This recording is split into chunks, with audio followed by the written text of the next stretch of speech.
Bonjour à tous, en tout cas déjà à ceux que je n'ai pas salués, même si j'ai vu beaucoup de monde. Alors je reprends le micro pour l'ouverture de cette assemblée publique. Alors je ne le devrais pas parce que j'ai une annonce à vous faire. Nous avons un nouveau président à Luzerne de France, en la personne d'Olivier Morand, qui va prendre... Oui, bravo, absolument.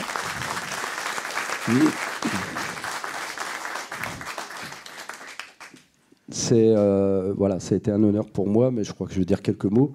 Alors d'habitude, on fait un peu les remerciements à la fin. Là, on innove toujours à Luzerne de France, on va les faire au début. Bon, d'un autre côté, ça nous arrange parce que l'intervenant ne peut pas encore être là, donc ça permet de meubler. Écoute, Olivier, je vais te laisser la parole, te présenter aussi, et puis on va dérouler après notre séance publique qui va t'axer sur le prochain congrès mondial de la Luzerne. Je reprendrai la parole parce que c'est en fait moi avec l'équipe Luzerne et l'Europe, bien sûr, qui va organiser ce congrès. Donc vous l'avez compris, vous n'êtes pas complètement débarrassé de moi, je suis encore un petit peu là. Vas-y, Olivier. Oui, bonjour à toutes et à tous. Donc, effectivement, c'est un plaisir de vous accueillir en ma nouvelle qualité. Donc, je suis agriculteur dans la Marne, donc bien évidemment producteur de luzerne. J'étais jusque-là vice-président de la coopération agricole Luzerne de France et je viens d'être élu. Juste avant, nous avons tenu aussi, puisqu'on aime bien innover, comme l'a rappelé Eric, notre assemblée générale constitutive de l'AOP, de l'Association d'organisation de producteurs. Donc, je vais vous donner les résultats. Donc, première résolution, l'adoption du projet de statut qui a été adopté à l'unanimité. La deuxième résolution, l'adoption du projet de règlement intérieur également adopté à l'unanimité. L'adoption du projet de cotisation adopté à l'unanimité également. La désignation des premiers membres du Conseil qui sont donc Madame Figereux, Laure, Monsieur Nocard-Claude, Monsieur Priot Antoine, Monsieur Vachet Benoît, Monsieur Marescassier Thierry. Ça a été voté également à l'unanimité. La cinquième résolution, donc les formalités, également votée à l'unanimité. Et la sixième résolution, la demande de reconnaissance en AOP. Donc c'est vraiment l'ultime démarche pour que tout soit calé et reconnu officiellement. Cette résolution a été également votée à l'unanimité.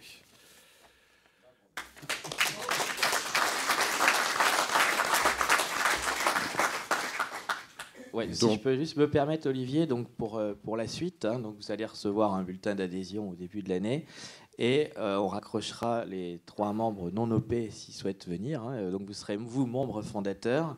Donc les non OP qui n'étaient pas représentés ce matin, mais qui se sont tous les 3 excusés, qu'on a eu et qui adhèrent à la démarche, à savoir Durper, Dijon Céréales et Interval, parce qu'il y a un congrès à côté et ils sont très occupés. Voilà, merci. Ok, donc je poursuis par une petite séance de remerciements, effectivement. Cher Eric, c'est non sans une certaine émotion que je prends la parole après ce qui a été pour vous une pause. Alors, a priori, il y a eu des petits soucis avec le café, mais on aura sans doute un café un jour. Donc, une pause bien méritée pour vous, parce qu'effectivement, il y avait beaucoup de sujets à aborder, donc c'était assez long et ça continue. Et donc, après mon élection à la présidence. Donc, mes premiers mots, déjà, vont vers vous, puisque votre confiance me touche.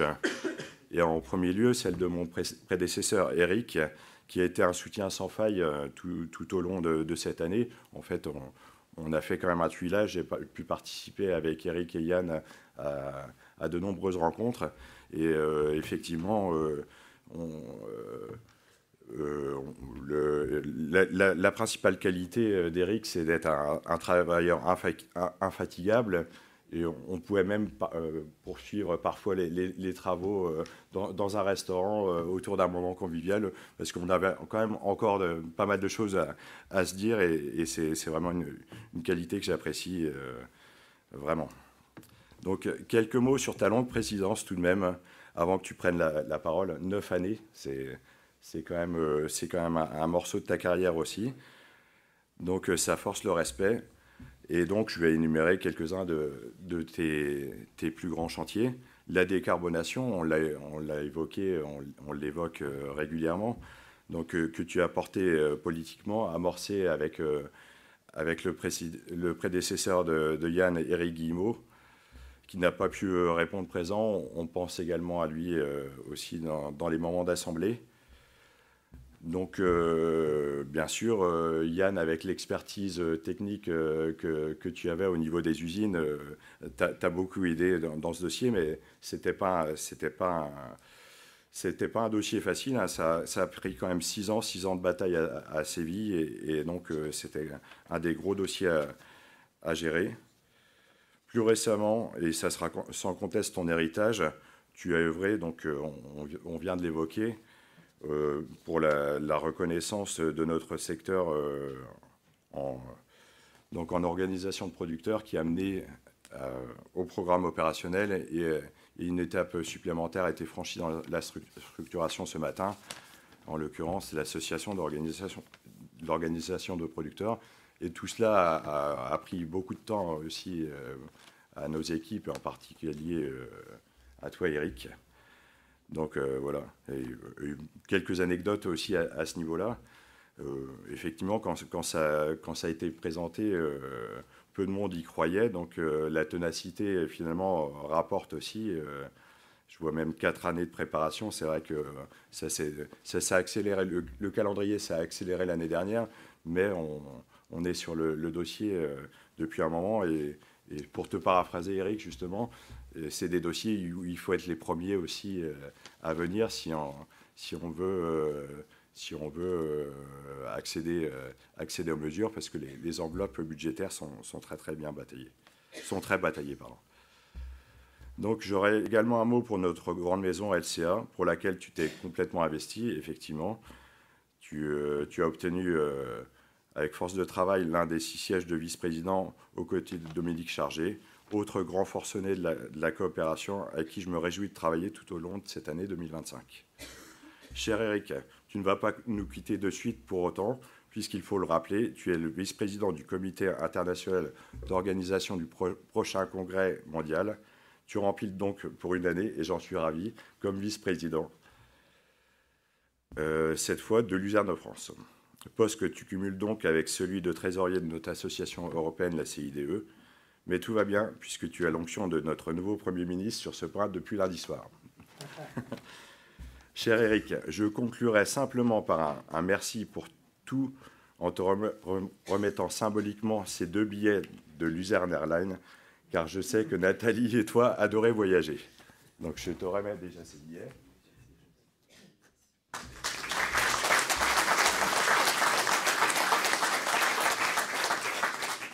Merci pour lui, mais ce n'est pas complètement terminé. Nous avons une pensée donc pour Nathalie, qui est restée à Épernay, tant elle imaginait que tu serais très sollicité ces 2 jours.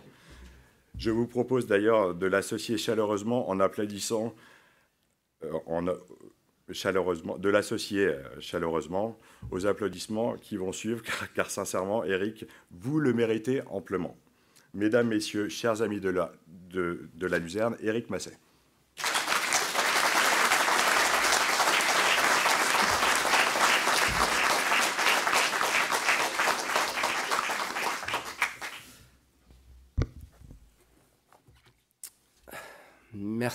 Merci vraiment à tous. Ouais, quelle aventure. C'est 9 ans. Alors pour l'agriculteur que je suis, ça veut dire c'est un bail. C'est un bail de 9 ans, un bail de 18 ans. En plus, je suis fermier, ça tombe bien. 9 ans, 9 années, je suis vraiment fier de cette filière qui a su prendre les virages nécessaires. Bon, tu l'as rappelé, Olivier, la décarbonation. Donc déjà, je le rappelle, initié par mon prédécesseur, Jean-Paul Verzeau, qui est toujours présent. On n'est que la suite de ce que Jean-Paul et Éric Guillemot on fait. Et c'est vrai que ces initiatives, bien avant tout le monde, ont impacté positivement notre métier. Et c'est vrai qu'il fallait penser il y a 15 ans que le carbone, il fallait peut-être s'en occuper. Et c'est aussi cette filière luzerne qui est capable de se remettre en question. Alors, il a fallu s'en donner les moyens. Chercher, parce qu'il n'y avait pas de solution. Trouver comment déshydrater sans énergie fossile. Saisir toutes les aides possibles pour minimiser le prix, donc l'ADEME, le plan de relance, les appels à projets. Croyez-moi, et tu l'as dit Olivier, je présidais aussi le comité énergie, donc depuis 9 ans. La première fois que j'ai parlé de carbone, il y a 9 ans, ce comité énergie, vous avez toutes les filières. Ils m'ont regardé avec des gros yeux, puis ils étaient assez admiratifs de ce qu'on faisait, mais ce n'était pas leur problème. Croyez-moi, depuis, c'est le problème de tout le monde. Mais on l'a fait, c'est vrai, bien avant tout le monde. Peut-être par obligation, mais on l'a fait. Rien n'a été oublié pour arriver à ce résultat.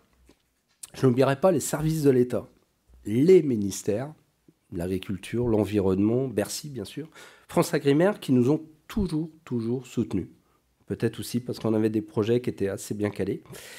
Et vous, les coopératives, qui, malgré les vents contraires, ont su relever les manches pour arriver à ce résultat. Merci à vous tous. Et maintenant, cela a été déjà rappelé par Olivier, nous avons su saisir les meilleures opportunités. Parmi toutes, je citerai les programmes opérationnels.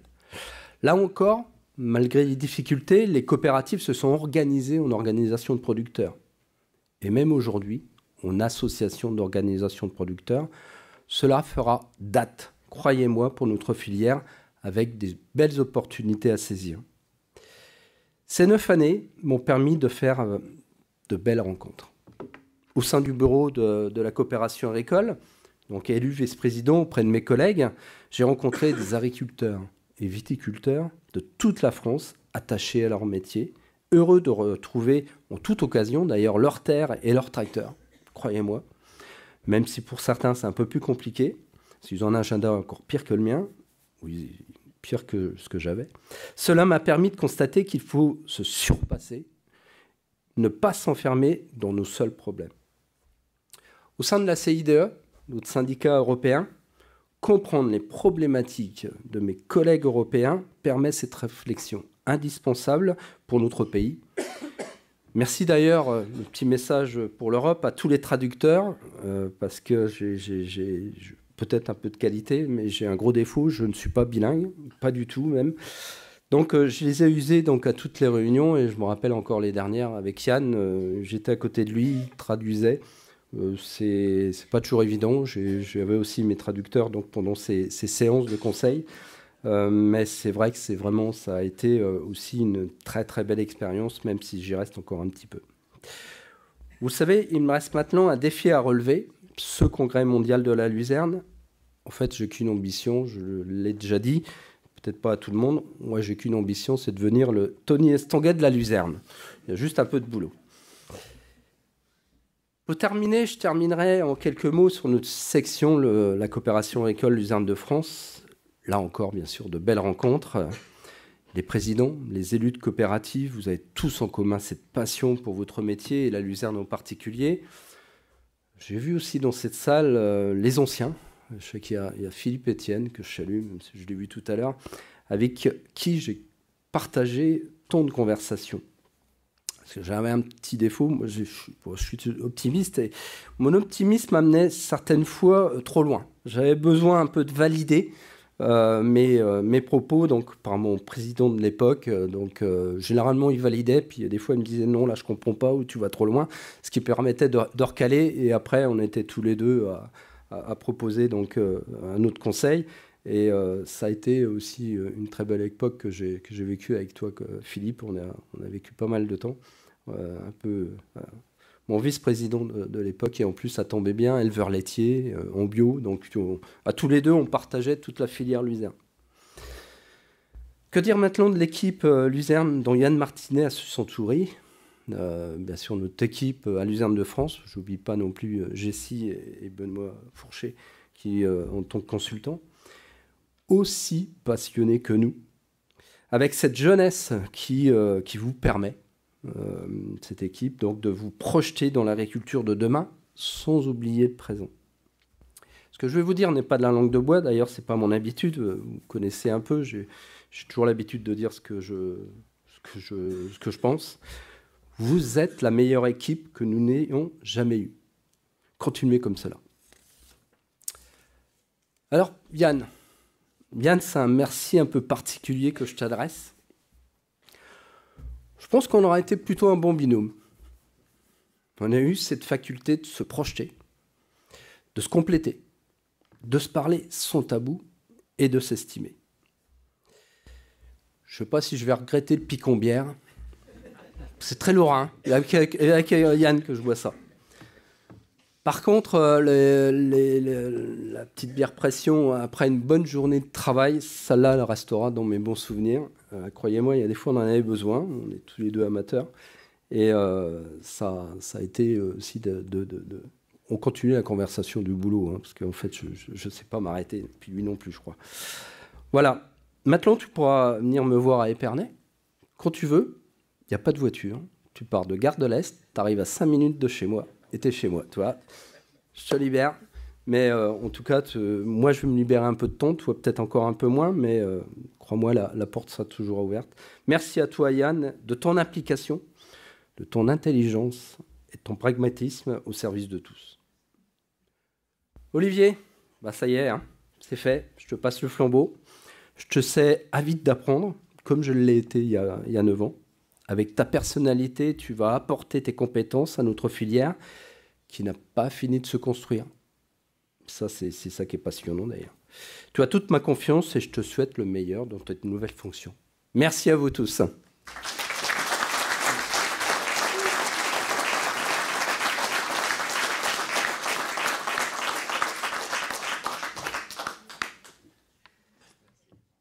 Alors, on va passer maintenant à notre assemblée publique. J'ai vu que Christian Huyghe était là. Bonjour Christian. Tu peux nous rejoindre. Et puis Honoré aussi. Il est où Honoré ? Il est Honoré. Voilà.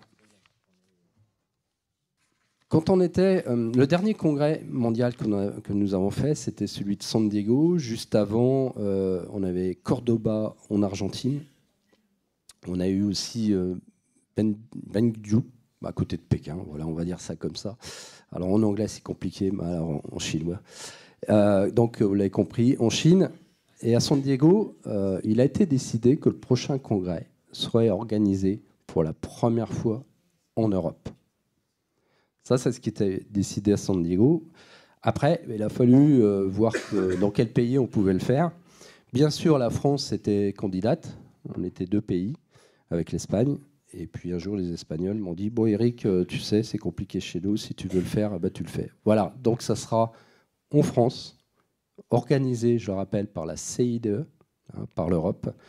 Mais bien sûr, puisque c'est en France, on est peut-être un peu plus impliqué que tout le monde. En tout cas, c'est une grande fierté de pouvoir l'organiser en France. C'est une grande fierté de l'avoir donc dans la ville de Reims, et Reims et Châlons en Champagne, et de pouvoir présenter cette agriculture, enfin, à travers la luzerne déshydratée au monde entier. Parce qu'en fait, on avait constaté une chose, c'est qu'à chaque fois qu'on allait dans un pays, ils nous parlaient beaucoup de luzerne séchée soleil. Alors que nous, on a un vrai produit qui a ses qualités. Et ça nous permet donc de pouvoir parler au monde entier de cette luzerne que nous aimons tant. Nous aimons tant, pardon. Je vais y arriver. Alors, je vous l'ai dit, à Reims et Châlons, ce programme, c'est un prévisionnel. Et ça va dépendre aussi de l'implication des coopératives, ça va dépendre de beaucoup de choses. Mais aujourd'hui, on sait que ça se passera à Reims et à Châlons. Dans un premier temps, à Reims, donc du 3 au 6 novembre 2024. 25, merci. C'est bien, il y en a qui suivent. Je n'en doutais pas. Donc, alors, normalement, une première demi-journée, donc le lundi après-midi, en attendant que tous nos collègues du monde entier arrivent sur Reims. certainement avec un atelier technique et plutôt plus orienté agronomie, peut-être plus orienté agriculteur.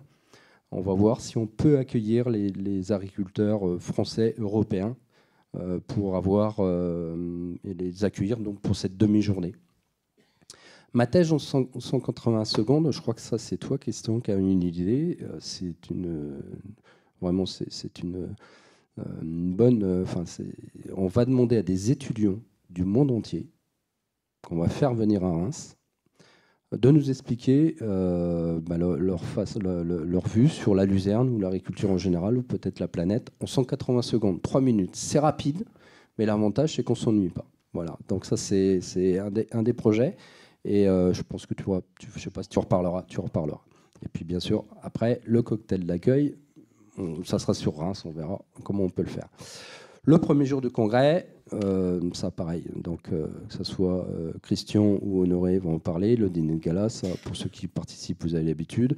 Une deuxième journée, la clôture, le lendemain, donc c'est le fil tour, et c'est là où on va pouvoir aller sur le terrain. Donc vous l'aurez compris, ça ne se passe pas pendant la campagne luzerne. J'aurais bien voulu le faire au mois de mai-juin, mais ça aurait été compliqué aussi pour nous, parce qu'on était dans nos travaux. Mais c'est impossible pour le monde entier de venir. Parce qu'ils sont aussi, ils sont tous agriculteurs, bien sûr, hein, enfin agriculteurs ou industriels.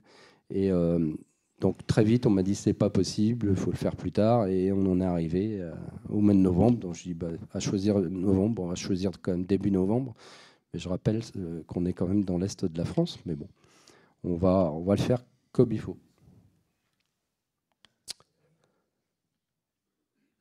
Donc, comme ça a été rappelé, le président de ce comité international d'organisation, Ekoyan Duursema, donc président de la CIDE, donc des Pays-Bas. Moi, en tant que vice-président, je suis également le trésorier de la CIDE. Je vous dis ça parce qu'à la CIDE, aujourd'hui, il n'y a pas de salariés. Voilà. Donc, tout passe par moi et Ekoyan. On va gérer. Secrétaire Yann Martinet, votre directeur Luzerne de France, secrétaire adjoint Grégoire, qui s'est beaucoup investi dans cette organisation. Alors, je rappelle, pour ceux qui peuvent se poser la question, on ne fait rien gratuitement, enfin, à part moi, mais quoi qu'on va se poser la question demain, en tout cas pour les frais. Et donc, Yann Martinet et Grégoire, bien sûr, ils calculent toutes leurs heures et on voit la facture à la CIDE. C'est bien sûr géré comme ça, et c'est normal. Hein, et c'est normal. Et mes collègues européens, bien sûr, en sont d'accord. On a un membre collège des Amériques, donc pour ceux qui connaissent Dan Putman, hein, et puis donc ses collègues, Beth Nelson donc pour les États-Unis et Daniel Bazugol pour l'Argentine. Un collège Asie, permettez-moi de ne pas prononcer leur nom, donc que l'on connaît. Le docteur Lou, par exemple, le dernier, c'est quelqu'un qu'on connaît depuis très très longtemps et qui fait partie de ce collège. Nos amis chinois nous ont projeté de venir à une trentaine, ce qu'ils n'ont à mon avis jamais fait. Enfin, il y a eu le Covid aussi entre-temps, donc c'était compliqué pour eux, mais j'espère qu'ils vont venir nombreux en tout cas. Pour l'Europe, Livia Crapara, donc de l'Italie, qu'on connaît bien, Luis Makin pour l'Espagne, Sébastien Prosque pour l'Allemagne. Donc ce comité. Voilà. Je vais te laisser la parole ou tu... Non ? Bon, je peux tout faire. Allez, je fais tout.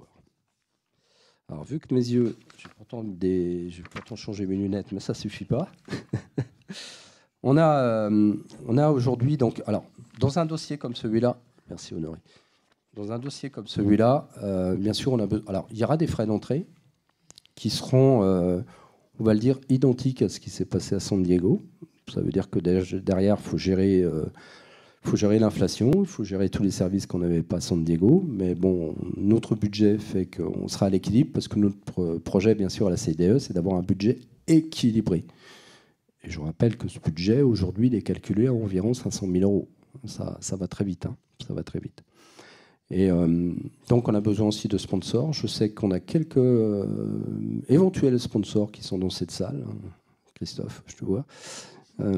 Écoute, en tout cas, le dossier est prêt. Tu me l'as demandé, il est là. On en a un pour toi, sans problème. Donc, bien sûr, il y a plusieurs niveaux, diamant, platine, or, argent, bronze. Donc, pour le diamant, c'est tout compris, c'est 20 000 euros. Et pour le bronze, il y en a beaucoup moins, c'est 3 500. On aura des stands aussi. L'idée, c'est vraiment d'avoir le maximum. Alors, bien sûr, le maximum de sponsors. Hein, ça permet aussi d'équilibrer notre budget. Et puis, les stands aussi, de faire connaître vos sociétés. Et également, bien sûr, mes collègues européens, américains également, nous ont promis qu'ils nous aideraient aussi à ce niveau-là. C'est important. Hein, c'est vrai que ça vous concerne un peu moins, mais en tant que trésorier, j'en ai aussi besoin. Mais je sais qu'on est suivi. Maintenant, il faut arriver à avancer. Voilà. Donc, en fonction des niveaux, bien sûr, il y aura plusieurs... il y aura des choses gratuites. Il y aura bien sûr des entrées, des stands, des logos qui vont être partagés sur le mur au niveau de l'inscription et de toute communication, bien sûr. Parce que l'idée, ça va quand même être beaucoup, beaucoup communiqué. Le comité scientifique donc du WAC 2025. Je donne la parole. Alors, juste Eric, une petite chose, parce qu'il est tellement ami de la Luzerne que tu ne l'as pas présenté, mais peut-être que tout le monde ne connaît pas Christian. Qui ne connaît pas Christian, oui. Je savais que tu étais... Ah, il y en a un. Oh, bah, tu parles, oui. Bon, alors, je vais le faire. Christian Wig, alors, qui est vraiment un ami de la Luzerne, que tu connais depuis très longtemps. Peut-être aussi longtemps que moi. et donc, Christian Wig, qui est le directeur scientifique de l'INRAE, qui a participé à tous les congrès, qui a participé, pas seulement en tant qu'invité, mais participé aussi dans les colloques, dans les conférences. On a eu l'idée de lui demander, voilà, une idée saugrenue, c'est-à-dire qu'on t'a imposé, non, quand même pas. Mais bon, on était bien content que tu acceptes de présider donc ce comité scientifique, parce que je rappelle que le Congrès mondial de la Luzerne est un comité scientifique, même si on va remettre autre chose avec. Et en plus, vu que tu connais quand même beaucoup de monde, en tout cas, tu connais tous ceux qui... Alors, il y a bien sûr des changements là, depuis quelques années, mais et puis cette ouverture que tu as aussi sur le monde de demain, sur ce que peut être l'agriculture de demain, bien sûr la Luzerne en particulier, mais c'est vrai que nous, on est vraiment très très heureux que tu aies accepté cette mission. Et puis, et en plus, j'ai envie de dire, ça va être ton dernier grand challenge, puisque 3 jours après la fin du congrès, je crois que tu vas faire valoir tes droits. Voilà. Donc du coup, on n'a pas calé le congrès par rapport à Christian, mais pas loin. On est très inquiet sur ta gestion de ton compte épargne-temps. Voilà. Donc voilà pour la présentation, mais tu peux peut-être aussi te représenter ou dire quelques mots. Donc après, je ne sais pas ce qui est sur la diapo aussi, il y a la composition du comité, mais donc en fait, comme l'a dit Eric, et à nouveau merci Eric et Yann de m'avoir demandé de relever ce défi, ce que j'ai accepté avec beaucoup de plaisir.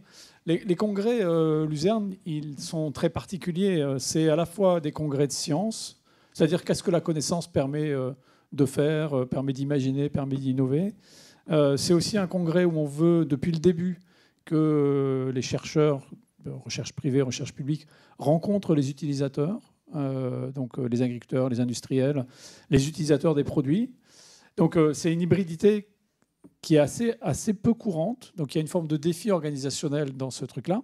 On en reparlera dans une minute avec Honoré. Ça, c'est le premier point. Le deuxième point, c'est que c'est des endroits où on saisit l'opportunité de présenter au monde l'analyse que l'on fait, la vision que l'on a. Et donc il y a une forme de diachronie qu'on doit prendre à bord en disant ce que l'on fait aujourd'hui, mais voilà où on veut aller. Et donc c'est un congrès qui est tout sauf la stabilité. Et donc on se force à penser demain. Et c'est pour ça que dans cette idée-là, vous allez voir que basé sur cette idée-là, on a construit un thème global autour de cette question. Comme j'avais quelques jours de libre pendant mes vacances, je me suis livré à un exercice totalement libre que j'ai proposé aux comités scientifiques et qui ont, soit ils n'ont pas eu le culot de dire non, parce que c'était moi, mais plutôt parce qu'ils l'ont enrichi dans leur retour. Et le deuxième, c'est de se dire, mais comme on pense loin et comme on pense demain, il faut penser la génération d'après. D'où le lien avec ce que disait Eric tout à l'heure, de mobiliser des équipes de jeunes chercheurs, alors qu'on a résumé là sur ma thèse en 180 secondes, mais c'est plutôt de dire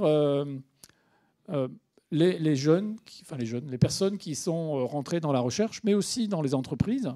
Donc ça s'appelle les Young Researchers and Innovators, ou Investigators plutôt. Ceux qui viennent des entreprises aussi, qui sont rentrés dans le business depuis relativement peu de temps, moins de 10 ans, c'est ça qu'on a mis comme limite, et bien, que vous puissiez présenter sur un temps court ce que vous faites, ce que vous avez produit, votre vision de demain. Et alors l'avantage de faire ça, c'est sur un temps court, comme l'a dit Eric, on ne s'ennuie pas, parce que des fois, quand c'est des gens comme moi qui parlent, ça peut devenir longuet, mais aussi, ça permet de construire une communauté. Parce que c'est un constat qu'on avait fait quand on avait bâti, parce que je faisais partie du comité d'organisation de celui de San Diego. Ce qui nous avait frappé, c'est que c'était plutôt des gens avec plus de cheveux blancs que de cheveux blonds ou bruns qui étaient sur le devant de la scène, parce qu'on a une difficulté considérable, en particulier dans les entreprises qui font de l'innovation et dans la recherche, d'assurer le renouvellement des générations et d'assurer l'émergence des leaders. Alors, ce n'est pas qu'il n'y en a pas, hein, mais c'est qu'en fait, on ne les met pas en avant. Donc, on a fait le choix de mettre ça en avant et en plus, en les regroupant, de favoriser la création d'une communauté. C'est de la même façon vous êtes ici aujourd'hui rassemblés, c'est parce que vous faites une communauté et que ça permet de faire des tas de choses. Et ben, en recherche, c'est exactement pareil. Et dans les entreprises de l'amont, de la sélection, c'est exactement la même chose. Donc, on a eu cette idée-là. En même temps qu'on va lancer, comme font tous les congrès, un appel à contribution pour réussir à mettre du contenu, on va lancer un appel aux volontaires, aux jeunes, et on va, grâce à l'investissement de Yann et d'Eric dans la construction du budget, les soutenir pour qu'ils viennent. Parce que c'est extrêmement important de penser demain, voilà, de ce niveau-là. Et donc, le comité scientifique qui contribue à construire ça, il est extrêmement international. D'abord, il y a les Français qui sont sur la colonne du milieu, qui ne sont pas rangés ni par ordre d'importance, ni par ordre alphabétique. En fait, on les a mis comme ça. Bon. C'est Honoré qui a fait le choix, et c'est très bien. Donc, il y a des Français. Vous avez d'autres Européens qui viennent Dejan Sokolovic et de Serbie. Et j'avais connu Dejan dans le cadre d'un congrès que j'ai organisé en 2002. Donc, vous voyez, ça fait longtemps. Mais aussi parce qu'on avait fait la même chose, de faire venir des blocs de jeunes. Et Dejan faisait partie de ceux qui avaient bénéficié de ça. Et il est ravi. Alberto Palmonari est un Italien en charge de la... Pardon, Dejan, j'ai oublié de le dire, il fait partie de l'agronomie et de l'amélioration génétique. Alberto Palmonari est en nutrition animale. Raume Lioveras, qui lui a plus de cheveux blancs encore que moi, est dans la partie production et marché. Donc ça, c'est les Européens. Et on a des gens qui viennent de différents continents. Alors, on a un équilibre un peu centré Europe, mais ça permet de penser large. Iman Tami Alami est une Marocaine. Elle est mon homologue pour l'équivalent d'INRAE au Maroc. Donc, elle est directrice scientifique de l'INRA Maroc. Si je vais à l'Est, Nan Liu est une jeune chercheure, directrice de recherche sur la luzerne en Chine.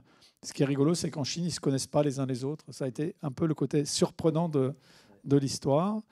Et puis, de l'autre côté, de côté ouest, on a un Argentin, Ariel Odorizzi, qui travaille avec Daniel Basigalup, et Charlie Brummer, qui est responsable de la recherche à l'Université de Californie de Davis. Quand le comité scientifique se réunit, on couvre 16 fuseaux horaires. Donc on se réunit demain après-midi, 14h, parce que 14h, c'est le seul moment où ce n'est pas trop tôt pour les Californiens, c'est 6h du matin, et ce n'est pas trop tard pour les Chinois, il est 20h. Voilà. Donc, et ce qui est intéressant, c'est leur niveau d'investissement. Donc ça, c'est le point. Alors, sur quel thème on le fait? Et c'est ça qui va peut-être vous surprendre. Ce qu'on a mis en avant, c'est, si on se projette sur le long terme, c'est la question des limites planétaires qui est un vrai défi. Si l'écosystème et l'activité humaine dépassent les limites planétaires, eh ben l'écosystème Terre, il en prend plein la figure et ça se passe moins bien. C'est typiquement le changement climatique.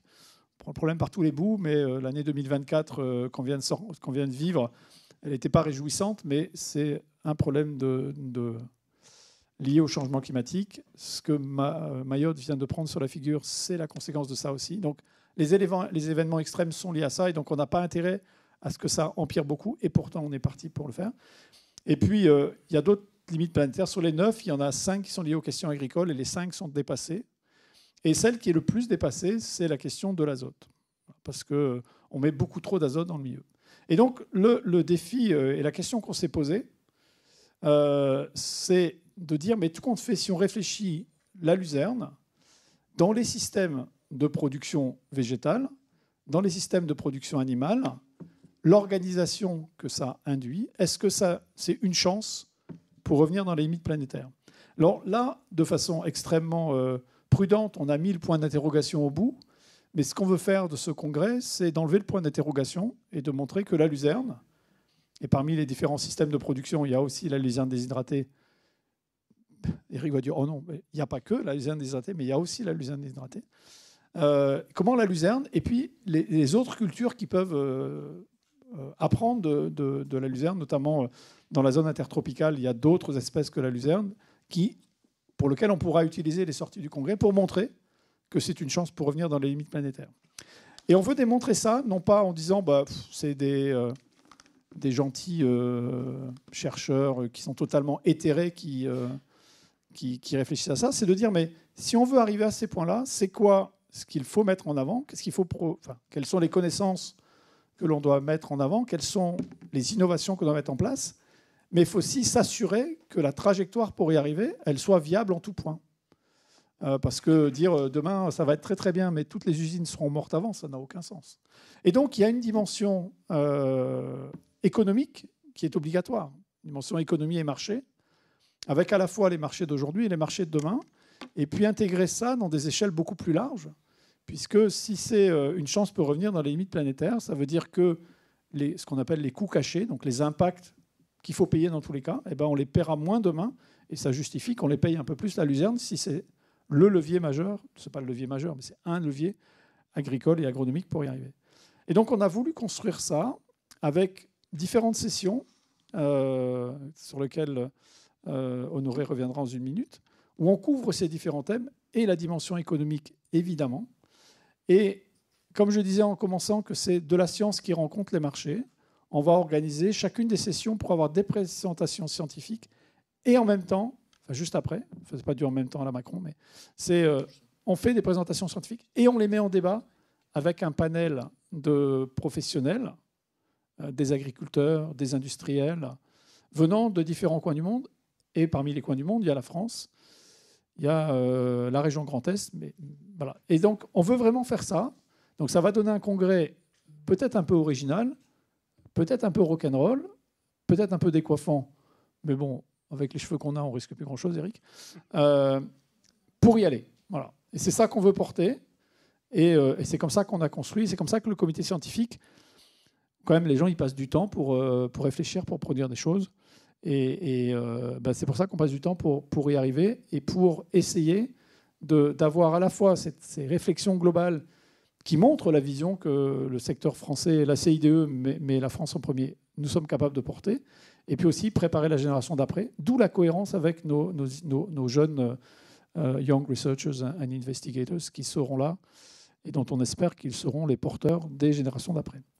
Alors, il y a Honoré qui présente le truc d'après. Voilà. Je place juste un tout petit mot pour dire qu'Honoré, qui a fait une carte très globale, mais assume le rôle de secrétaire de ce comité scientifique, donc avec de la même façon, en plus de sa contribution, et il est pleinement impliqué dans les relecteurs. Donc je pense que tu vas nous expliquer, Honoré, le système. À toi la parole. Merci Yann. Merci à tous. Bonjour à tous ceux que j'ai pas eu l'occasion de saluer. Donc merci Christian pour cette introduction et puis avoir posé un petit peu le décor de ce congrès mondial qui est structuré par ce concept des limites planétaires qui est peut-être pas familier pour tout le monde ici. Donc c'est voilà, c'est un petit peu nouveau. Alors ça date quand même de 2009. Un point quand même que peut-être Christian t'a pas mentionné, c'est qu'aujourd'hui, ce concept de limite planétaire structure de plus en plus la pensée scientifique. On en discutait encore hier ou avant-hier. C'est un élément qui est vraiment structurant, et notamment on voit, c'est un cadre d'analyse qui devient la référence, plus que de parler de changement climatique uniquement. C'est vraiment une approche pluriproblématique, si on veut, enfin holistique, qui prend en compte l'ensemble des limites dans lesquelles on est aujourd'hui. Et si on tire ce fil-là, je ne vais pas vous casser les pieds, mais c'est sur cette base-là que sera construite la CSRD des entreprises. Hein. Oui, tout à fait. Alors moi je vais rentrer un petit peu plus dans le vif du sujet, enfin le concret de ce congrès et comment on l'a pensé à ce stade avec le comité d'organisation et le comité scientifique. Donc je vais vous détailler un petit peu une session, comment ça va se dérouler. Alors vous avez vu dans la présentation d'Éric qu'on va avoir un premier jour qui va être atelier technique plutôt à destination des techniciens, des agriculteurs, avec ensuite une partie ma thèse en 180 secondes, l'accueil du congrès. Et donc quand on arrive au deuxième jour, tout de suite on va embrayer dans des sessions. Donc il y aura en tout 6 sessions, 5 qui sont thématiques limite planétaire, 1 économie et marché. Et donc là, ce que je vous présente, c'est la structure d'une de ces sessions. Donc comment ça va commencer? Ça durera 1h30. Ça démarre par 25 minutes de présentation introductive. Donc là, c'est plutôt quelqu'un du monde scientifique qui va produire une étude, un papier spécifique qui va mettre en relation la luzerne et la limite planétaire concernée, qui fait l'objet de la session. Donc pendant 25 minutes, qui va pouvoir vraiment mettre en relation ces deux thèmes, évoquer les enjeux, le croisement entre ces deux, la luzerne et puis cette thématique. Ensuite, on aura 2 présentations courtes. Donc là, l'idée, c'est vraiment, comme on peut avoir parfois au congrès, ceux qui sont allés au congrès à San Diego peut-être l'ont vécu aussi, il peut y avoir parfois dans une session 10 présentations d'affilée. Voilà, donc c'est un petit peu, il y a un côté un petit peu accumulation, répétition. Là, c'est pas du tout ce qu'on a voulu faire. On a voulu faire donc voilà, une présentation chapeau qui pose le décor, 2 présentations qui vont zoomer chacune sur un aspect qui n'a pas été évoqué en intro. Et puis, donc ensuite, une petite session break, entre guillemets, de présentation des posters. Donc tous les posters, le travail en cours ou un petit peu moins conséquent qui a été fait et qui porte sur cette thématique en 5 minutes. Et après, là où vraiment il y a une différence, une originalité sur ce congrès par rapport à ce qui se fait d'habitude, c'est la table ronde des acteurs de terrain qui dure 35 minutes, donc plus d'un tiers de la session, et qui devra mettre en valeur, alors c'est ce que j'ai indiqué là, mais notamment, en fait, on fait le congrès en France, donc c'est là qu'on va avoir besoin de pratiquants, de practitioners, donc de gens de terrain. Ça peut être des gens qui viennent des coopératives de déshydratation, ça peut être des gens du milieu, je sais qu'il y a les semences qui sont là, ça peut être des gens évidemment des entreprises semencières. Vraiment, ça peut être des gens aussi de la partie plutôt aval, donc les utilisateurs de luzerne, que ce soit la filière laitière, la filière viande, etc. Donc c'est vraiment là l'idée de... Alors je vais défiler avec un petit exemple, après ce sera peut-être plus concret pour vous, mais voilà, c'est vraiment ne pas être hors sol, ne pas parler de limites planétaires uniquement avec des papiers scientifiques un peu déconnectés du terrain, c'est rentrer sur le terrain et traiter directement les problématiques qu'on a. Alors, je fais un exemple sur une session qui va s'appeler changement d'usage des terres. Donc, c'est une des 9 limites planétaires qui consiste en fait à identifier la problématique, c'est on a des sols qui sont naturels, agricoles ou non, et qui sont de plus en plus convertis vers des sols artificialisés. Bon, c'est une problématique que je ne vous fais pas découvrir aujourd'hui, ce qui occasionne des problématiques au niveau de relargage de carbone, de qualité des eaux, d'érosion des sols, donc de pollution diverses et variées. Et donc voilà, c'est le thème de cette session-là. Et donc là, je vais dérouler un peu un exemple de ce qui pourrait... Alors c'est vraiment purement spéculatif, hein, c'est un exemple, c'est pas une... Pas totalement, quand pas même, totalement. Parce que tu es responsable de cette session-là. Oui, et puis Yung Zhang est quelqu'un qui existe vraiment. En fait, il n'a pas mis ce nom-là pour faire joli. Parce qu'on l'a déjà voilà. identifié. Donc c'est pas tout... Mais pas la ferme de Ménonville. La ferme de Ménonville doit exister sûrement, mais en tout cas, je fais pas référence à une ferme de Ménonville en particulier. Donc l'introduction, ça pourrait être donc ce sera probablement par Yung Zhang. La luzerne pour restaurer et augmenter le potentiel alimentaire des prairies. Donc ça pourrait être ça, se dire on a des prairies, on a des sols qui existent. La luzerne, c'est aussi un levier pour faire en sorte que ces sols soient plus productifs et donc finalement qu'on ait besoin de moins de terre pour, par exemple, nourrir les animaux. Puisque je vous rappelle que la luzerne est la plante qui produit le plus de protéines à l'hectare en passant. Donc, la présentation courte qui suivrait, ça pourrait être réduire le besoin en surface de l'élevage grâce à la luzerne, cas de la ferme de Ménonville. Bon, voilà, ça pourrait être un cas type étudié par, je sais pas, un organisme de recherche qui traite de l'élevage laitier, par exemple, ou la ferme de Ménonville directement, d'ailleurs, pourquoi pas, il n'y a pas de raison. Une autre présentation, ça pourrait être intégrer la luzerne au paysage pour restocker du carbone et favoriser la biodiversité. Alors ça pourrait être... moi, j'avais pensé, par exemple, à ce qui se fait dans la Marne, enfin en Champagne-Ardenne, autour des bandes de luzerne non fauchées. En fait, c'est aussi une façon d'utiliser la terre pour favoriser... Enfin, d'utiliser des surfaces pour favoriser la biodiversité. Donc ça pourrait rentrer aussi dans cette session-là. Donc ensuite, il y aurait la partie TOC poster. Et puis, on passerait à la table ronde des acteurs de terrain. Et alors là, j'ai voulu mettre un peu un mot à la mode en visibilité ici, le mot régénération. Ça pourrait être faire de la luzerne un outil de régénération, frein et opportunité, puisqu'on parle énormément d'agriculture régénérative. La luzerne, c'est une plante qui se prête, je dirais, c'est une des plantes qui se prête le mieux à cette pratique-là de régénération, si on veut, c'est-à-dire de refaire de la matière organique dans les sols. C'est le principal point que moi je vois derrière ce mot régénération. Et donc, frein et opportunité. Alors, on pourra parler à ce moment-là de tous les freins qu'on peut rencontrer, que ce soit les débouchés, que ce soit autre chose, et puis les opportunités que vous connaissez aussi, qui font la part belle à la luzerne. Voilà, donc un petit exemple. Alors maintenant, je vais rentrer un peu plus dans la partie vraiment programme précis. Je vais aller assez vite parce que c'est pas je pense que c'est simplement pour que vous ayez une vision de ce que sera le programme du congrès. Donc jour 1, c'est là qu'on a notre atelier technique à destination des agriculteurs et l'événement Jeunes chercheurs, ma thèse en 180 secondes. Le message que je vais vous faire passer ici, c'est que pour l'atelier technique agriculteur, on est à la recherche aussi de sujets qui seraient les plus intéressants à traiter à ce moment-là. Alors, j'ai cité quelques sujets desquels on a eu l'idée. Donc un sujet, ce serait le désherbage, gestion des bioagresseurs, de manière générale. Bon, on pourrait aussi parler de la fertilisation, par exemple. 2, ce serait quel progrès génétique dans la luzerne ces 30 dernières années, comment atteindre le potentiel. Voilà, un sujet plutôt sur la partie variétale. Un 3e sujet, ce serait quel rôle de la luzerne dans les systèmes d'alimentation animale de demain. Donc vaste sujet, intéressant aussi, qu'on pourrait creuser sur des aspects vraiment techniques, rationnement. Donc voilà, on est ouvert à vos suggestions là-dessus. Vraiment, là je parle à tout le monde, je fais un appel à la contribution de tout le monde. Si vous avez des idées, des choses que vous pensez vraiment pertinentes, on serait très preneurs. Alors ensuite, jour 2, très rapidement, donc on commencera avec ce que j'ai appelé cérémonie d'ouverture un peu pompeusement, mais en gros l'introduction du congrès avec une première intervention, alors qui sera qui fixera un peu le cadre du congrès avec un papier scientifique qui mettra en exergue le lien entre le concept des limites planétaires et la luzerne. Ensuite, on embrayera sur la première session, deuxième session, troisième session, on aura le dîner de gala en fin de ce jour 2, et puis session 4, 5, 6, le jour 3, avec une conclusion.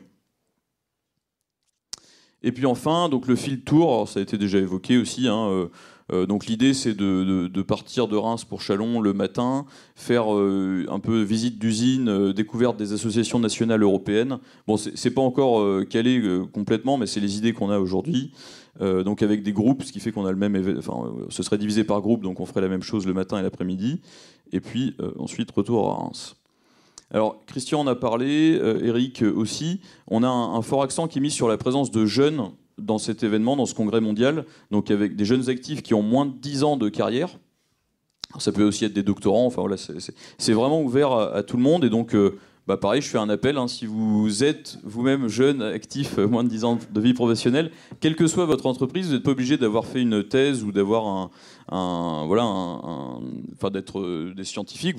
On appelle tout le monde. Oui, ce qui fait que le titre Ma thèse en 180 secondes, c'est pas ma thèse, en fait, c'est le 180 secondes qui est le format intéressant. Ouais. Et donc, si vous êtes jeune, c'est très bien. Et si c'est même un avantage. Et si dans vos entreprises, vous avez des gens dont vous dites, ça serait bien pour eux, qui rentrent qui contribuent à cette logique de communauté, il suffira de proposer leur nom. Et après, on essaiera d'accueillir le maximum de monde. C'est clairement l'objectif. Merci Christian. Non, pas de problème. Et donc, on en avait parlé un petit peu sur le point Comment faciliter la venue aussi de ces jeunes-là? C'est les associations nationales aussi de chaque pays qui se sont engagées, enfin en tout cas qui sont d'accord pour contribuer au financement d'une part, et puis surtout en fait à l'identification de ces jeunes qui contribueront au congrès. Notamment, par exemple, les Chinois se sont engagés, ont déjà proposé de faire venir au moins 5 jeunes, donc inférieurs à 10 ans de vie professionnelle, au congrès. Oui, c'est pas grand-chose sur 1,3 milliard, dit Christian. Mais c'est déjà pas mal. Par rapport à d'habitude, c'est déjà beaucoup. Mais peut-être rappeler, oui, pour l'instant, c'est vraiment un projet de programme. Hein. Vous ne focalisez pas, par exemple, sur cette slide-là, sur comment on va faire pour visiter les îles le matin, l'après-midi, etc. On va le voir tous ensemble. C'est évident que là où on visitera une usine, les coopératives concernées seront sollicitées et puis nous on est ouverts. Enfin on est ouverts. On va regarder ce qu'on peut faire pour accueillir le mieux possible les congressistes. C'est évident, hein, c'est évident. Et rappelez aussi, parce que certains pourraient avoir un petit peu peur. Alors ce congrès mondial d'Alésia, la langue officielle c'est l'anglais. Mais bien sûr il va y avoir des interprètes. Hein. Donc on a prévu tout ce qu'il faut pour tous les pays. L'intelligence artificielle, comme San Diego, non, ça c'est notre histoire. C'est vrai qu'on a eu nos amis américains qui ont dit il n'y a plus besoin d'interprète, on va faire ça par Google Traduction. On s'est bien marré. Croyez-moi, ça a été. Donc mes collègues européens, ils m'ont dit plus jamais ça. sauf pour les Américains. J'ai dit oui, mais là ça va être compliqué. Ça donnait des choses amusantes du style l'animateur dit le topo de Dan Putnam est fini et la traduction c'est Dan Putnam est mort. Et là on dit voilà. Parce que c'est Dan Putnam is over et over il est mort aussi. Voilà. Donc on avait un WhatsApp, je peux vous assurer des captures d'écran, il y en a eu un. Voilà, on a à peu près fini. Alors, simplement pour vous donner un élément un magnifique planning, pour vous donner un peu de calendrier. Au niveau du comité scientifique, là je parle. Hein. Donc nous, on a travaillé là depuis cet été sur la construction de notre appel à communication scientifique, donc identifier les thématiques, construire le site web pour le dépôt des résumés. Le lancement va intervenir là, tout est prêt, donc on va lancer l'appel à communication sous peu, cette semaine. Ensuite, il y a un temps de réponse, d'analyse et de sélection des répondants, identification des relecteurs, mais qui sont dans la plupart des cas, ça va être les membres du comité scientifique. On va identifier aussi les orateurs, hein, que ce soit les orateurs premiers, principaux par session, mais aussi les orateurs secondaires. Et puis le programme finalisé sera publié normalement à la fin de l'été 2025. Voilà, donc à retenir là-dessus, sur la partie scientifique du Congrès mondial de la Luzerne 2025, on a vraiment voulu avoir cette approche par les limites planétaires, c'est une approche qui est vraiment innovante. Donc c'est aussi un plus pour le Congrès et son attractivité. En tout cas, c'est le pari qu'on fait, y compris pour les jeunes. Donc voilà, en tout cas, ce qu'il faut retenir, c'est que c'est pas on fait pas abstraction de la structure historique habituelle autour des disciplines génétique, agronomie, etc., irrigation, etc. Simplement, on va croiser toutes ces thématiques avec Ce qui est intéressant, c'est qu'au lieu de dire, par exemple, dans la session génétique, nouvelle variété de luzerne résistante à la sécheresse, non, on va tirer le fil par la limite planétaire sur l'usage de l'eau douce. Et en fait, donc il y aura une partie génétique, sélectionner des variétés de luzerne adaptées à l'usage de moins d'eau douce, par exemple. Voilà, donc c'est plutôt par la finalité qu'on va tirer le fil plutôt que par la discipline génétique. Voilà, merci pour votre attention. Je sais pas si merci Eric, Honoré, Christian. Écoutez, vous avez peut-être des questions ou des suggestions, parce qu'on est là aussi pour vous écouter. Et à ce moment-là, ce serait bien d'avoir un débat, parce que moi, en tant qu'organisateur, on a aussi besoin de vous. Non, Christian, tiens, il y avait ce qu'il fallait, merci. Ah, tu fais tout, toi. Ça aurait été utile à la pause. Je crois que tout le monde n'en a pas eu. Claude. Alors ma remarque va porter sur une observation et aussi une proposition pour avoir fait quand même quelques congrès. Ce sont toujours des congrès qui sont très scientifiques, mais l'économie de la culture, on ne l'a jamais. Et puisque là, on a un congrès en France, qu'on sache montrer à un moment donné la place de la luzerne dans les assolements. Quelque part, on ne fait pas de la luzerne pour se faire plaisir. Il faut montrer l'économie, parce qu'avant tout, on est des entreprises, et c'est l'économie qui nous dirige. Et c'est toujours ce qu'a manqué un peu, pour avoir fait quand même à travers les congrès que j'ai fait, la partie économique, on ne la voit pas. Alors, en plus, quand on était en Californie avec aucune traduction, alors là, j'ai vraiment eu beaucoup de mal à suivre. Je suis comme toi, je ne parle pas anglais. Alors, mes amis qui traduisent, à mon avis, à un moment donné, ils en ont un peu marre. Mais il faut qu'on montre l'économie de la luzerne dans l'assolement, dans l'environnement, de la Champagne, dans les industries. Enfin, qu'on ait un peu un accent là-dessus. Voilà, c'est une proposition. C'est une très très bonne proposition. Et c'est pour ça qu'on a fait une session qui est économie, économie et marché. Et on peut la déployer autant que de besoin. Et ce qui pourrait être intéressant, c'est que venant des entreprises, il y ait comme il y aura un appel à contribution, à papier offert, c'est qu'il y ait des papiers offerts par les entreprises, les coopératives de déshydratation, qui font une analyse de ce qui se passe chez eux, comme le font, j'étais en Grand Est il n'y a pas très longtemps, centre d'économie rurale, qui font ça aussi sur un certain nombre de modèles, et de mettre ça en visibilité. Ce qu'on va s'attacher à faire, on en a parlé avec Honoré, avec le comité scientifique, c'est aussi pour les papiers les plus pertinents, de les publier, ce qui permet de les rendre visibles, ce qui a aussi une forme d'exigence. Et on a travaillé dans 2 directions de publication. Une en français, en utilisant la revue Fourrage, qui est publiée par l'association francophone des prairies et fourrages, et la luzerne déshydratée rentre dedans. Et donc ça permet de diffuser à un public très large francophone cette question-là. Et puis, pour les papiers à connotation plus scientifique, on est en train de voir si on ne peut pas faire un numéro spécial d'une revue scientifique. On n'est pas encore arrivé au bout sur ce chemin-là. Le premier, on a l'accord, mais le deuxième, on ne l'a pas encore trouvé. Mais c'est une très bonne remarque et on est complètement d'accord. Et donc, il faut aussi que ceux que ça préoccupe et les entreprises proposent des papiers scientifiques. Voilà. Enfin, des papiers scientifiques et techniques, des éléments autour de ça. Oui. Et c'est pour ça qu'on a fait des tables rondes. La question des tables rondes, c'est contribuer à la question que tu poses. Oui, complètement. D'autres contributions ? Didier.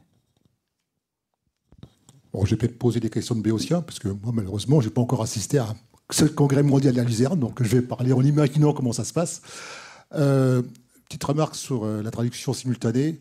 À l'époque, je crois que ChatGPT n'existait pas encore. L'IA va très très vite. À mon avis, il y aura peut-être sûrement des outils qui marchent cette fois-ci. Mais bon, oui, mais on n'a pas envie d'essayer. On n'a pas envie d'essayer, donc c'était trop problématique à San Diego. On nous avait déjà promis que ça allait très bien se passer, ce qui n'a pas été le cas. Au-delà de ça, au-delà de la blague, je rejoins en partie la remarque de Claude. C'est vrai que quand je vois le projet de programme avec notamment le comité scientifique, on a pas mal de gens quand même de l'amont, la partie agro. Effectivement, il y a un représentant de la partie filière animale. Bon, l'agriculture, alors même si effectivement l'élevage est assez controversé, on va dire, globalement dans la société, on ne va pas rentrer dans le débat, ce n'est pas le but du jeu. Est-ce qu'il n'y a pas un petit déséquilibre par rapport à ça et avoir des choses plus zootechniques derrière marché, parce qu'aujourd'hui, quelque part, à 99%, je ne crois pas me tromper, c'est notre marché. Alors même si on est en prospective, alors 30, 40, 50, 60, j'en sais rien, il y a peut-être quand même raccrocher un peu la réalité qui est cette réalité de marché et de valorisation économique. À travers la zootechnie, je parle, enfin zootechnique et alimentation animale.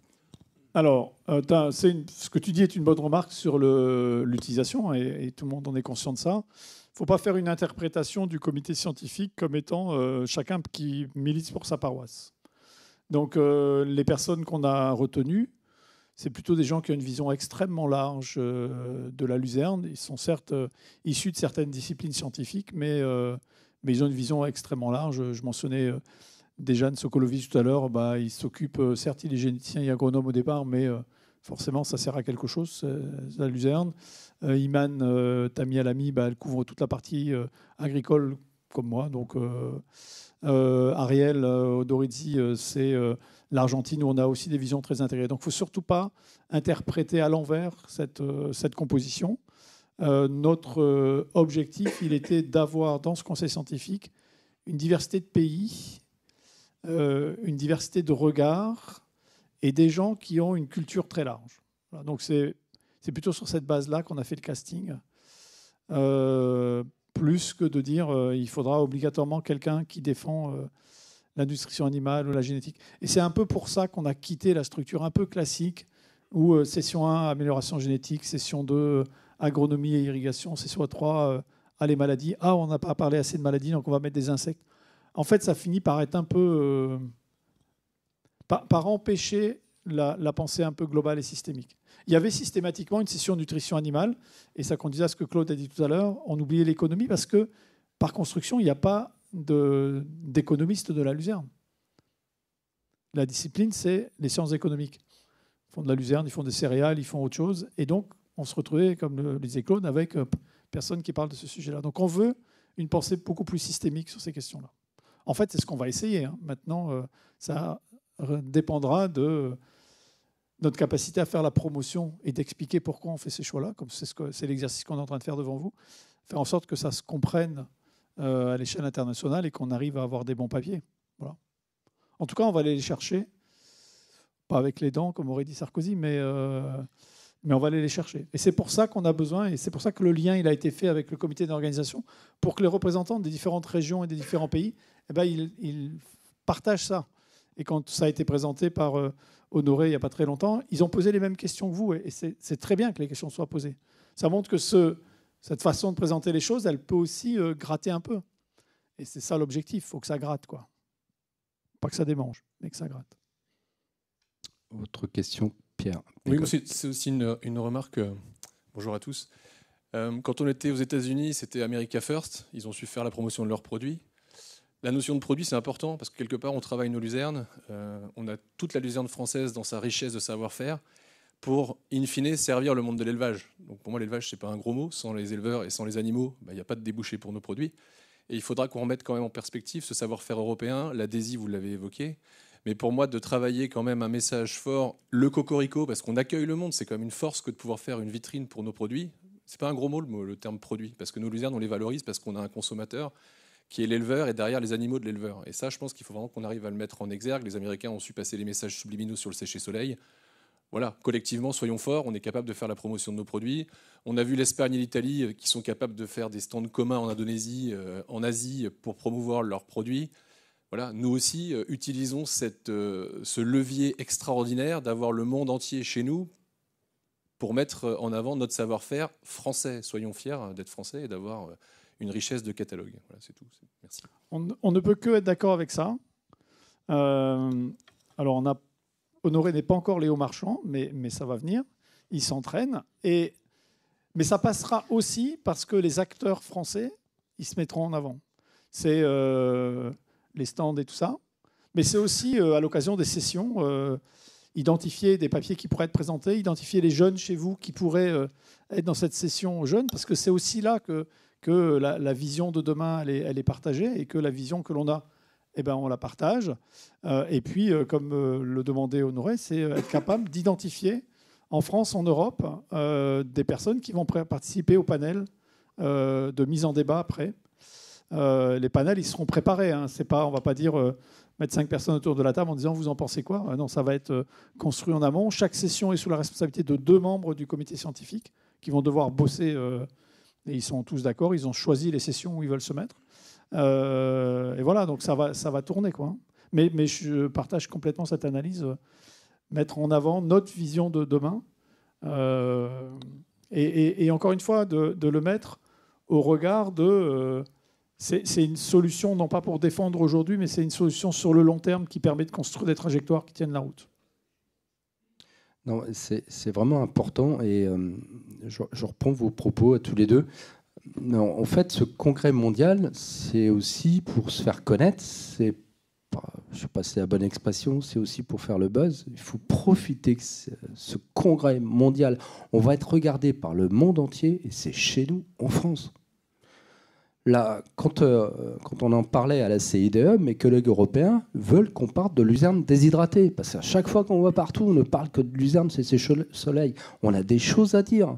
Et regardé par le monde entier, moi, le fait d'avoir plus de jeunes, on pourrait aussi avoir des femmes d'ailleurs, parce que ça fait parler aussi. Mais C'est jeune, il y a des femmes. E au bout, c'est pour les femmes en fait. C'est vrai, on est bien d'accord. Mais oui, et non, mais il faut qu'on parle de nous. Il y aura de toute façon de la communication comme jamais on a eu, et pour ça, on va être aidé. De toute façon, on va être aidé. Et on veut aussi utiliser les jeunes pour vis-à-vis des régions, par exemple, parce que c'est beaucoup plus sexy pour une région de dire je vais soutenir les jeunes qui viennent que de dire bon, je vais venir soutenir un congrès comme d'habitude parce que le champagne, ça coûte cher. Donc ça marche pas. Voilà, et avec cet emblème de la luzerne, qui est quand même, enfin, je le dis souvent, mais je me répète, c'est une culture magique quand même. On a quand même tout ce qu'il faut pour le monde de demain, et on est dans le présent. Donc il faut absolument valoriser tout ce que l'on fait en France et en Europe, parce que j'ai quand même la casquette européenne. J'oublie pas mes collègues européens, même s'ils ont toute confiance en moi. Bruno Labillero. Oui, Christian, je voulais rebondir sur ce débat, notamment par rapport à ce que Pierre a précisé. On sait que la situation commerciale de la luzerne en ce moment n'est pas des plus faciles pour un certain nombre de raisons.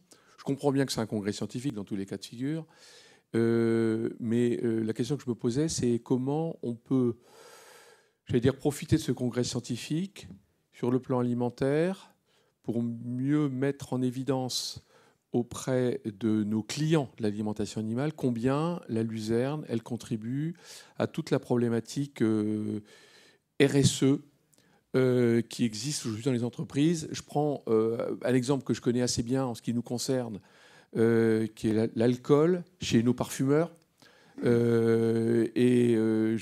Aujourd'hui, le lien avec la terre, l'agriculture, le local, même le bio, à partir du moment où on le met en avant, ça permet d'élargir le marché. Donc ma question, elle revient à se dire comment, grâce à ce congrès, on peut arriver à faire prendre conscience à nos acheteurs que la luzerne, c'est quand même un aliment formidable et qu'il mérite d'avoir plus de place dans les produits alimentaires, et notamment compte tenu de la force de la France sur ce créneau. On est complètement d'accord avec ça. La RSE des entreprises, c'est les bases de la CSRD qui va s'imposer à tout le monde, pour aujourd'hui et pour demain. Et donc, si on a une culture, des systèmes agricoles organisés autour de cette culture, des systèmes d'alimentation animale basés autour de cette culture, potentiellement des innovations pour que les extraits de luzerne servent aussi en alimentation humaine. Faut vraiment explorer des tas de choses. Si ça permet, ça contribue à rentrer dans les limites planétaires, c'est quelque chose qui doit être reconnu. Mais si on tire un cran plus loin, c'est que ça permet d'éviter des coûts qui sont payés ailleurs. Quand vous avez une eau qui n'est pas propre et que vous êtes obligé de la dépolluer, il y a des entreprises qui gagnent de l'argent sur nettoyer l'eau. Et bien moi, personnellement, je préfère qu'on donne un peu plus d'argent pour la luzerne qui permet que l'eau soit propre plutôt que de nettoyer derrière. Et c'est ça qu'on doit réussir à identifier. Ça rentre dans la dimension économique. Alors aujourd'hui, effectivement, ça ne rémunère pas l'agriculteur. À moyen terme, c'est ça que ça doit rémunérer. Donc il faut qu'on utilise ce congrès-là autour de cette espèce-là et des systèmes qui sont organisés autour pour penser les systèmes de demain et porter les messages que l'on a. Ça fait aussi partie des produits. Pierre mettait derrière le produit quelque chose de tangible. La réflexion pour demain fait aussi partie des produits qu'on doit réussir à promouvoir.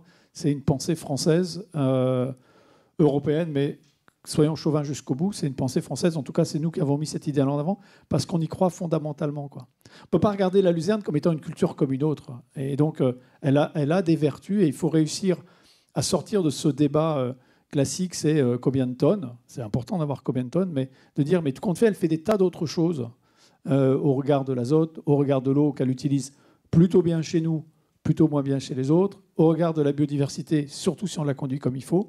Ça réduit absolument de façon considérable les émissions de gaz à effet de serre. Eh bien, bon sang, il faut le mettre en avant. Et on a besoin de ça. C'est une responsabilité qu'on en a vis-à-vis des agriculteurs et des entreprises aujourd'hui. C'est une responsabilité qu'on a vis-à-vis de la génération d'après. Voilà. On doit passer un Himalaya, un Everest alimentaire. L'Himalaya, ça fait un peu Bérou, mais un Everest alimentaire dans les années 2050-2070. Mais comme dit Sébastien Abyss, il y a beaucoup plus de gens qui meurent à la descente de l'Everest qu'à la montée. Et donc, il faut que le monde soit viable à la descente. Et c'est la luzerne, pas uniquement, mais la luzerne, elle a sa place là-dedans. C'est une espèce extrêmement originale. N'oublions pas que sur des temps, si on remonte longtemps en arrière, on a réussi à décoller un petit peu de la faim qui grévait l'Europe entre 1750 et 1780 parce qu'on a introduit la luzerne dans les systèmes. C'est le seul endroit où on a fait entrer de la fertilité dans l'histoire. Eh ben, ce que je vous propose comme congrès, on n'a pas mis ça comme titre, mais c'est de refaire cette même révolution. Voilà. Alors, je poursuis. Je suis persuadé qu'ici, tout le monde en est convaincu. Si d'ailleurs les Champenois conservent la culture de la luzerne dans leur assolement, c'est parce qu'ils savent ce que la fertilité de leur sol doit à la luzerne. Donc ça, j'ai aucun doute là-dessus. Mais moi, ma question, elle était autre. Elle était plus sous l'angle de nos clients, de l'alimentation animale, où aujourd'hui, ils regardent les prix pour faire des formules. Comment est-ce qu'on peut, via, par exemple, la CSRD, c'était cette idée, mais peut-être une autre voie, comment est-ce qu'on peut, j'allais dire, marquer un peu plus l'attention pour intéresser ces clients à venir au congrès et qu'effectivement, de façon indirecte, alors c'est intéressé, j'en conviens, mais de façon indirecte, qu'ils soient acheteurs de luzerne. Parce que pour produire de la luzerne, encore faut-il qu'on ait les acheteurs qui nous l'achètent. On est 100% sur cette ligne-là. Oui, complètement. Et puis ce que je pourrais ajouter, c'est qu'on pourrait penser qu'on est les seuls en France à penser cela, mais mes collègues européens ont les mêmes problèmes. Donc j'imagine que dans le monde, de toute façon, le RSE, CRSD, de toute façon, tout ça, ça implique le monde entier. Et nous, on a toute une place. Alors, allez, je vais prendre 2 questions et après, il faut qu'on avance parce qu'on a un rapport d'orientation aussi. Donc, Philippe Lecomte. Oui. Alors moi, en tant qu'apiculteur, vous savez que je ne suis pas cultivateur, je suis apiculteur. Mais en tant que président du réseau biodiversité et vice-président de Symbiose, je dirais qu'il faut aussi appuyer sur les aménités positives de la luzerne. Et la transition agroécologique dont on parle beaucoup, elle passera aussi par la luzerne. Et les expériences que l'on mène depuis des années sont extrêmement intéressantes sur le plan biologique, donc avec des effets positifs pour l'apiculture, aussi pour les auxiliaires de l'agriculture. Et sans doute, la luzerne mériterait-elle aussi qu'il y ait un focus là-dessus. Donc, on y participera, quoi. C'est pour ça qu'il y a une session qui est parmi les limites planétaires et la question de la biodiversité, qui rentre complètement sur ce sujet-là, où il faut regarder les pollinisateurs, les services. Il faut aussi regarder la biodiversité au niveau du sol. Il y a un truc qui s'appelle le microbiote du sol qui a vraiment besoin qu'on lui donne à manger. Et puis, ça peut avoir une réflexion sur, mais tout compte fait, si demain on veut donner plus de poids à ça, comment on fait évoluer la conduite de la luzerne? Et donc, ça fait partie des réflexions qu'on doit avoir. Et la conduite, c'est les dates de récolte, mais aussi tout ce qu'on fait autour de ça, et y compris les variétés. Et de penser ce système-là un peu différemment. Comme me disait Honoré tout à l'heure, on sort des silos par approche disciplinaire et par levier pour partir du problème qu'on veut traiter, de la limite planétaire dans laquelle on veut revenir parce qu'on les a franchis. Et la luzerne, dans ce système-là, ça apporte quoi? Ce qu'on sait aujourd'hui, ce qu'on ne sait pas et qu'il faut alimenter, et les différents leviers qu'il faut coordonner. Donc on est 100% là-dessus. Et donc, welcome à une table ronde. Voilà. L'aspect social autour du projet Apilus, vu de l'extérieur, c'est la seule fois qu'une collaboration entre la filière apicole et la filière luzerne s'est mise en place en mobilisant la quasi-totalité des planteurs de luzerne. Et ça, c'est un phénomène unique à l'échelle mondiale. Oui. Et donc, je pense que ça, c'est certainement, je dirais, dans toutes les paramètres qui tournent autour du projet Apilus, la chose la plus importante, c'est ça. Et on attendra la contribution d'ailleurs de l'association Symbiose ou du programme Apilus d'une manière ou d'une autre au Congrès. Voilà, mais ça sera l'occasion justement de le communiquer au monde entier. Ça aussi que cela va servir. Donc, le site pour dépôt des papiers proposés s'ouvrira d'ici la fin de la semaine. Donc on va surveiller ça durant le week-end. Allez, Claude, pour la dernière question, et après je serai obligé de clôturer. Je vois que vous êtes tous passionnés, donc c'est vraiment... Moi, ça me fait bien plaisir. Je ne ferai que de rappuyer ce que viennent de dire Bruno et Pierre. sachant mettre en avant quand même la culture de la luzerne à court terme. Le moyen terme, je le comprends à travers la science, puisque c'est un congrès scientifique. Mais là, on est en France, on accueille le monde, sachant saisir une opportunité. Et je me souviendrai toujours de la conclusion du congrès en Chine, puisqu'on est allé en Chine pour voir les grands élevages, parce qu'à l'époque, il fallait trouver des débouchés et on voulait connaître. Et à la fin, les Chinois ont dit, on est acheteurs, venez nous faire des propositions. Ben nous aussi, là, on est dans le court terme, sachant profiter de cette occasion-là.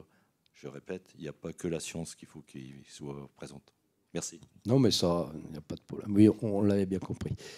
Merci. Alors, vous avez compris, on a besoin de vous tous, on a besoin que vous soyez acteurs de ce congrès mondial. On a besoin que vous soyez présents. On attend 350 congressistes. Pourquoi je dis 350 ? Parce que c'est à partir de 350 que j'équilibre mon budget. Donc, je veux... Ou alors après, on fera des coupes. De toute façon, vous savez, je suis agriculteur. Quand il faut faire des coupes, je sais comment faire. Je sais où aller déjà. Mais on tient vraiment à avoir ces 350. Visiblement, on devra les atteindre largement. Mais en tout cas, voilà, on compte sur vous. Merci à vous. Merci Christian. Merci Honoré pour cette belle présentation. Alors n'hésitez pas à venir vers Grégoire, donc, qui est très associé évidemment, comme l'a dit Eric. Il a des supports, il a des dossiers de sponsoring et il peut vous envoyer toute information disponible. Il y a également François que je salue, François Orion, qui travaille avec nous pour tout l'aspect communication, diffusion. Si vous voulez un kakémono ou des choses pour vos AG prochaines, d'hiver ou d'été, vous vous adressez à monsieur François. Merci beaucoup pour ta présence. Merci. Et merci aussi pour la qualité de ton travail, François, mais je te l'ai dit tout à l'heure, mais comme ça tout le monde le sait. Bah écoutez, on va clore cette séance publique sur le Congrès mondial de la luzerne. Maintenant, je vais demander à notre président, Olivier Morand, donc, de nous présenter son rapport d'orientation. Qu'est-ce qu'on fait ? On reste là ? Oui, on reste là. Ouais, tu veux bien qu'on reste là, monsieur le président ? Assurément. C'est un peu toi la vedette d'aujourd'hui quand même aussi, Eric, donc profites-en aussi, et c'est ton bébé aussi. Effectivement, on te garde en tant que vice-président pour nous accompagner dans ce projet et accompagner les CIE2, donc c'est naturel que tu restes là.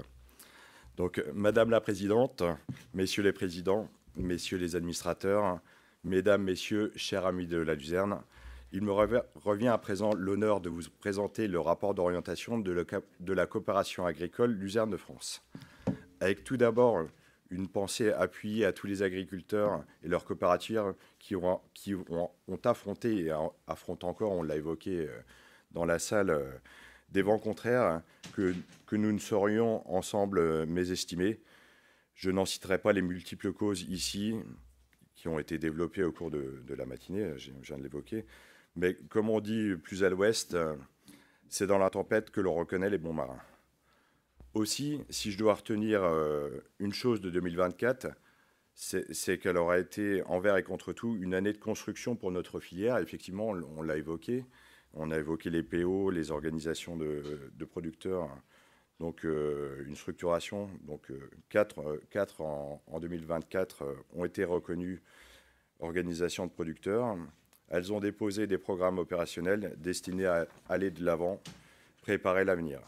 Donc, dans les investissements, on a pu soutenir l'efficacité des procédés industriels, renforcer les outils de suivi agronomique, promouvoir la technicité et la qualité des produits, mais aussi soutenir, et j'y tiens particulièrement, les objectifs environnementaux.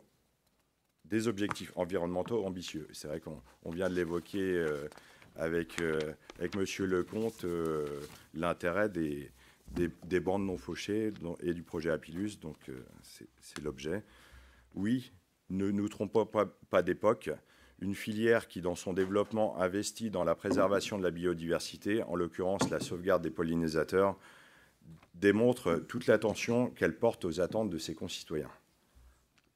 C'est aussi une forme de respect de la puissance publique qui, nous confiant des moyens significatifs, se voit confortée dans ses choix par cette attitude responsable qui doit toujours nous animer. Donc, bravo à France Luzerne pour ce dispositif de bande non fauchée, ainsi qu'à DESI 21, DESI Ouest et l'UCDV pour ces reconnaissances qui portent déjà leurs fruits. Sachez que près de 3 millions d'euros de fonds opérationnels ont été versés en fin d'année à titre d'avance pour exécuter ces programmes.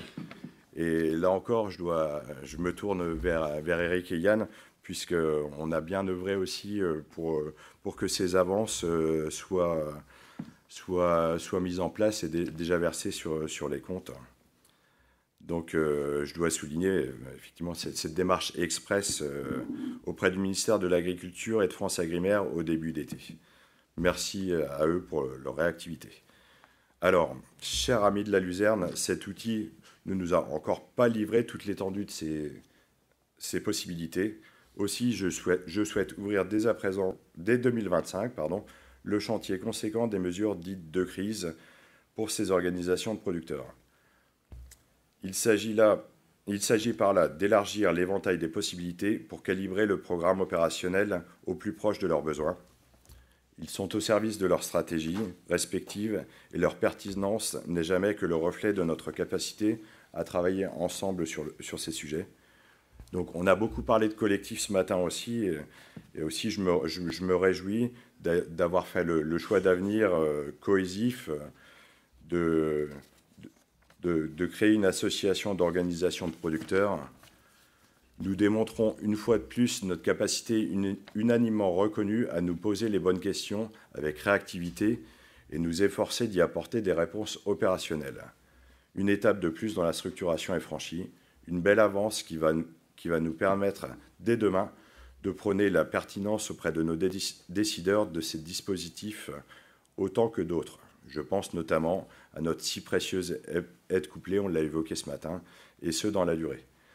Car c'est vrai que là, on a l'impression que la nouvelle PAC est toute neuve, mais elle avait pris du retard. Donc on avait 3 ans de retard, mais là, on est là vraiment pour préparer la nouvelle PAC post-2027. C'est déjà demain, effectivement, donc on la prépare actuellement. Ne nous y trompons pas, ces budgets seront fortement contraints, voire restreints. Il nous faudra démontrer notre résilience en tant que pourvoyeur de protéines européennes. Donc c'est aussi l'occasion du Congrès, justement. On l'a évoqué ensemble et ça a questionné beaucoup, donc on saura y répondre. Par notre capacité à préserver un outil productif, y compris et surtout en ces temps chahutés. Cette capacité même qui demain servira des stratégies payantes pour la compétitivité de nos industries, de notre si chère agriculture. Cela m'amène à tracer une perspective dès à présent, puisque l'échéance de notre précédente prospective dite Luzerne 2026 est désormais proche. Fort d'une structuration de filières renouvelée et d'une activité soutenue de recherche et de développement sur laquelle je vais revenir, nous avons les moyens de construire une ambition commune à l'horizon de 2030. Je souhaite la porter. Donc décarbonation, effectivement, c'est un gros sujet de filière. On a évoqué aussi les services. Ce qui n'était pas spécialement à la mode il y a 10 ans, c'est des sujets de survie, entre guillemets, étaient des sujets de survie, entre guillemets, chez nous. Donc on avait un cran d'avance à ce niveau-là. Incontestablement, ce chantier aura marqué la présidence de mon prédécesseur et ami Éric Masset, que je tiens à nouveau à saluer à travers ces mots. Donc 95% de réduction de nos émissions liées à la transformation depuis 2005. C'est notre réussite collective et nous la pousserons ces prochaines années. Mais on a beaucoup parlé aussi de RSE, des CSRD, donc on a également du travail. Le travail n'est pas achevé, le chantier est à peine dégrossi. Aussi, l'équipe de Luzerne de France et les membres actifs de ces comités réfléchissent déjà à l'après, durabilité des modèles de production, approche intégrée pour valoriser ces projets dans les diagnostics de performance des exploitations. Donc ça, c'est le cas de l'élevage et on sera très vigilant avec des tables réactualisées qu'on utilise les bonnes méthodes.